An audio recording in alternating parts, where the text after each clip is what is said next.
तर नमस्कार सर्वांना. आज बनवत आहे ढोकळा. जे मी ढोकळा प्रीमिक्स विकते की नाही त्या पिठापासून आपण ढोकळा बनवणार आहे. तुम्हाला दाखवणार आहे कसं बनवते. तर सर्वात आधी इडलीचं भांडं घेऊन घेतलं मी. त्याच्यामध्ये थोडंसं पाणी ठेवलं आणि त्याची इडली पात्रामध्ये थोडी एक प्लेट असते अशी एकच प्लेट त्याच्यामध्ये ठेवून दिली आणि स्टीम करण्यासाठी ठेवून दिलं 5 मिनटं गॅसवरती. नंतर मग ज्याच्यात आपल्याला ढोकळा करायचा आहे त्याला तेल लावून घेतलं आणि आता घेतलं ढोकळा बनवायला.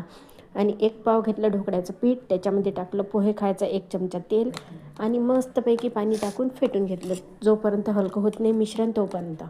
आणि जे आपण पातेलं ठेवलेलं होतं गॅसवरती त्याच्यामध्ये ते ओतून घेतलं आणि 20 मिनटं मस्त आपला ढोकळा होऊ द्यायचा. 20 मिनटं होईपर्यंत आपलं झाकण काढायचं नाही इडली पात्राचं. आणि बघू शकता किती छान ढोकळा झालेला आहे. तर जाता जाता सर्वांनी चॅनलला सबस्क्राईब करायला विसरू नका. आणि चला तर मग या ढोकळा खायसाठी. आणि ढोकळा कसा झाला ते पण सांगा. आणि तुम्हाला पण प्रीमिक्स पाहिजे असेल तर तुम्ही घेऊ शकता माझ्याकडनं. तर बाय सर्वांना.